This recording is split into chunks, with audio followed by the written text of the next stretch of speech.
Chapter 13, Complex Reaction Mechanisms, Section 13.6, Catalysis. A catalyst lowers the forward and reverse energy barriers, and consequently increases the forward and reverse reaction rates. But a catalyst never changes the chemical equilibrium.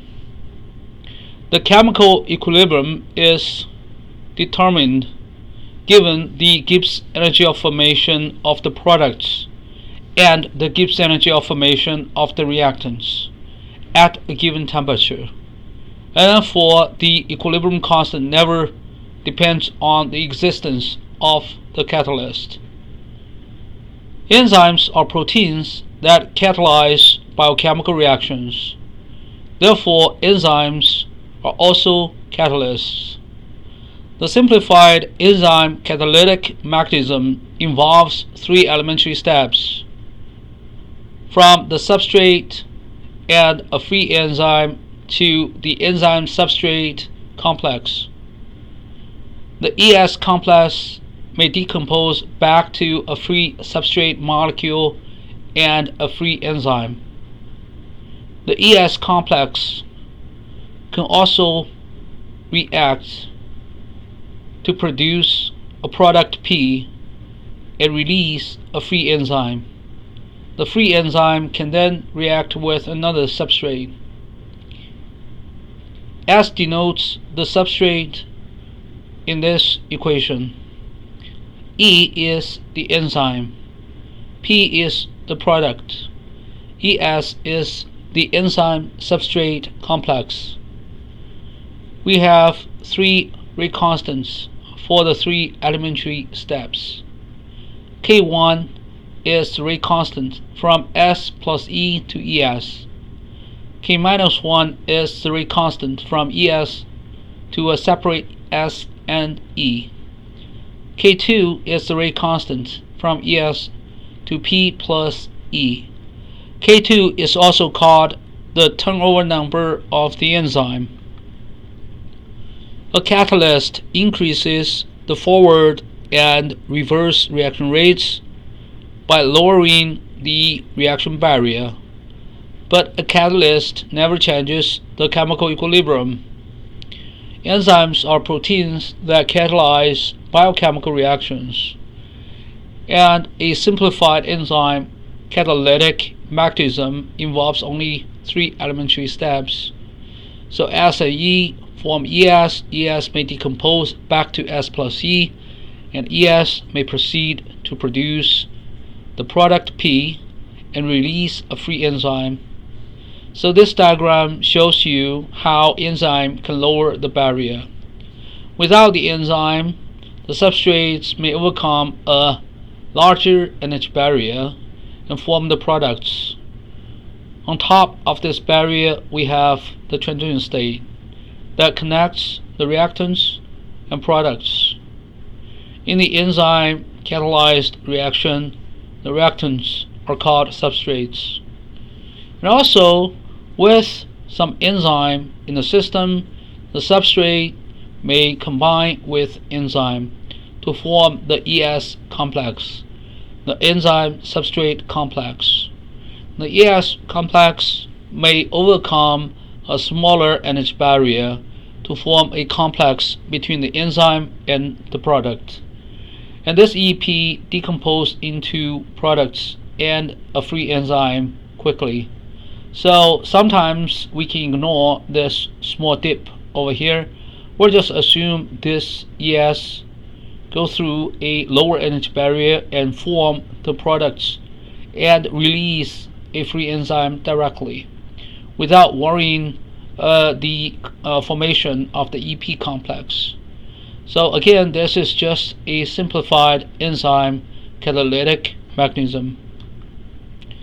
The simplified enzyme catalytic mechanism involves only three elementary steps: from S plus E to ES, from ES back to S plus E, and from ES to P plus E. P denotes the product. The overall reaction rate is the production rate of P. So the rate is dP over dt. And P is involved in only one elementary step. Over here, the rate is K2 times the concentration of ES. Now we need to determine the expression of the concentration of ES. If the ES complex is unstable with much higher energy than E plus S and E plus P, which is fairly common, we can make steady-state approximation for the ES complex. dES over dt equals 0. That's the steady-state approximation. The idea behind this is the concentration of the ES complex is extremely low throughout the reaction. Therefore, dES over dt is very small, and then we make approximation. This is approximately 0. Now we need to write out the differential equation for this dES over dt. ES is produced in the first step, consumed in the second and third steps. In the first step, the production rate of ES is K1 times S times E, right here. In the second step, the consumption rate of ES is K minus 1 times ES, here. And then the third step, the consumption rate of ES is K2 times ES, here. Now, making the steady state approximation, we have this equals 0, and now we have the expression of the complex ES. It's just K1 SE over K minus 1 plus K2. It looks complex, so we define a composite constant, so-called Michaelis-Menten composite constant. Uppercase K sub m equals K minus 1 plus K2 over K1. So we can rewrite the concentration of the ES complex as S times E over K sub m. Again, this K sub m is the Michaelis-Menten composite constant. Now the reaction rate is dP over dt equals K2 ES, and ES is S times E over Km. And we have this equation. So this K sub m is almost the pseudo equilibrium constant for the reaction from the ES complex to separate S and E. Now the substrate may exist in three different forms. We can have the substrate in its free form, a free substrate, in a complex, or already converted to P. Therefore, we have this equation: S plus ES plus P is equal to S naught. S naught is the initial concentration of the substrate. So this substrate may stay in its free form, may be converted to the ES complex, may be converted to the product. So we have this equation. And the enzyme may be either free or in the ES complex. So the initial concentration of the enzyme is equal to, in the sum of the enzyme and the enzyme substrate complex, sum of this two is equal to the initial concentration of the enzyme. And now we can rewrite this equation. S is S naught minus P minus ES, and E is E naught minus ES. So we have a more complex equation, but by doing so we reduced some variables. Because S and E are variables, at least we do not see those variables. However, there are still too many variables. At the very stage of the reaction, we may assume this P is negligible, or P is much smaller than these two terms. So we can further simplify this equation by assuming P is 0, or very close to 0. We neglect this P. Now we have this equation: the Michaelis-Menten composite constant times the concentration of the ES complex equals the product of these two terms. One is S naught minus ES, the other is E naught minus ES. Now by looking at this equation, it seems we have only one variable, that's ES. We can solve for it, but we can further make approximations to further simplify this. because the concentration of the ES complex is usually much smaller than the initial concentration of the substrate.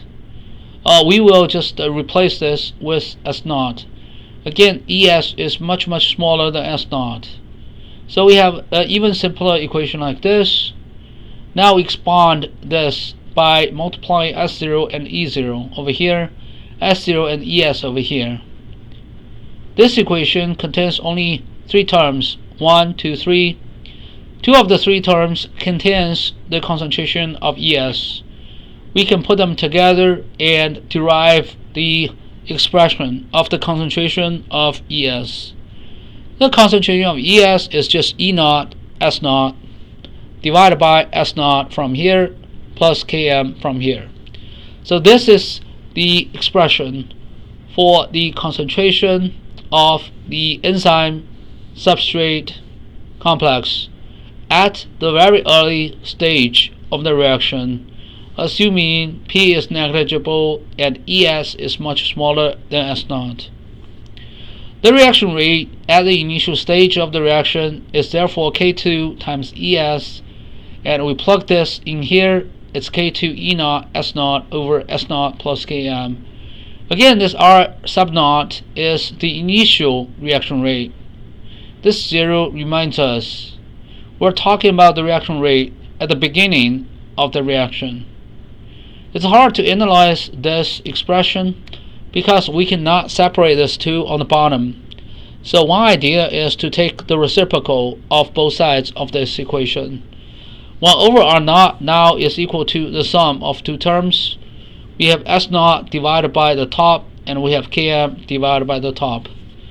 When we use Km divided by the top, K2 E0 S0, we have this expression. When we use S0 divided by K2 E0 S0, we get this expression. So now if you just examine this equation, it's a linear equation. If you consider this 1 over R0 as y, 1 over S0 as x, and then y is equal to the slope times x plus the intercept. Again, we have this equation. R0 depends on S0, but the dependence is not directly linear. We have to take the reciprocals of R0. We get this expression. So 1 over R0 is linear to 1 over S0, and Km over K2 E0 is the slope. 1 over K2 E0 is the intercept. So that means we can plot 1 over R0 versus 1 over S0 and do a linear regression to determine the slope, which is this, and the intercept, which is 1 over K2 E0.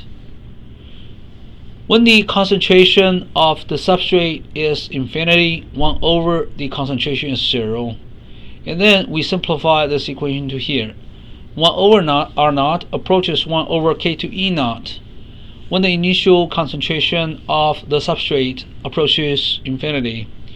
And this is going to be the maximum reaction rate we can achieve with a infinity amount of substrate.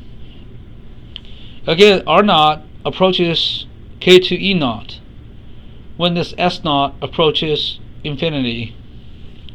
Now we define R sub max to be K2 E0 because this is the maximum reaction rate that's achieved only when S0 is infinity. So we can further simplify this equation because K2 E0 is R max. This K2 E0 is R max. Now 1 over R0 is linear to 1 over S0. The slope is Km over R max. The intercept is 1 over R max. And we can plot 1 over R0 versus 1 over S0. And this is a double reciprocal plot. This plot is called the Lineweaver-Burk plot. In this plot, the slope is Km over R max. The y-intercept is 1 over R max. R max is just K2 E0. the Michaelis-Menten composite constant K sub m is equal to the slope divided by the y-intercept. So again, it's pretty simple. You just need to make a graph of 1 over r naught versus 1 over s naught, and then do a linear regression, get a linear equation, get the slope. The slope is km over r max. Get the intercept. The intercept is 1 over r max. You can see the slope divided by the intercept is just K sub m, the Michaelis-Menten composite constant. The reciprocal of the y-intercept is r max. So again, let's look at the Lineweaver-Burke 1 over r naught versus 1 over s naught reciprocal plot, or double reciprocal plot. 1 over r naught is the vertical axis, 1 over s naught is the horizontal axis. If we have multiple experimental data, we can plot all of them. It looks linear.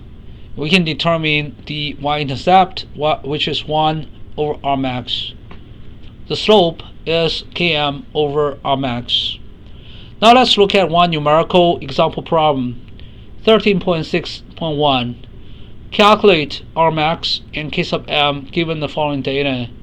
There are only 2 data points, so we don't have to generate a graph. We can compute the slope and intercept by hand. But first, we need to get the reciprocals of r naught and also the reciprocal of s naught. They are here, also tabulated. And then just imagine if we plot 1 over r naught as the vertical axis, 1 over s naught as the horizontal axis. The slope is simply the difference between these two divided by the difference between these two. So here, this is the slope. The slope is km over r max, and it's 500 minus 250 divided by 1000 minus 200. So the slope is 0.3125 second, and that's km over r max. Now we can compute the intercept. The intercept is simply the value of y, the vertical axis, 500, minus the slope times the horizontal axis. This is the slope, this is the value of x, the horizontal axis. We get 187.5 second per molar. And therefore, we just take the reciprocal of this, we get r max 0.005333 molar per second. That's the maximum reaction rate when the concentration of the substrate approaches infinity. What about this Michaelis-Menten composite constant? Well, it's simply the slope divided by the intercept. Well, so it's just 0.3125 over 187.5. The result is 0.001667 molar. And this is the Michaelis-Menten composite constant. The enzyme catalysis can be generalized. So the catalyst does not have to be an enzyme. It can be just any catalyst. In that situation, we'll just use C instead of E in the mechanism, and C denotes the catalyst. We still use a S to denote the reactant or substrate, P the product. And we have the same rate constant notations, K1, K-1, and K2. K2 is the turnover number of the catalyst. So we can do the similar derivation. It's just we need to replace E, the enzyme, with C, the catalyst. And then we can get the expression of SC complex. It's S times C over the Michaelis-Menten composite constant. And this K sub m is K-1 plus K2 over K1 over here. Reaction rate is dP over dt. It's K2 times SC over here. It's K2 SC over Km. because this is the expression of the concentration of the SC complex. Just like the enzyme catalysis, we can do similar derivation and get the reciprocal of the initial reaction rate. 1 over R naught is linear to 1 over S naught. The slope is Km over R max. The intercept is 1 over R max. And R max is K2 times C naught. C naught is the initial concentration of the catalyst.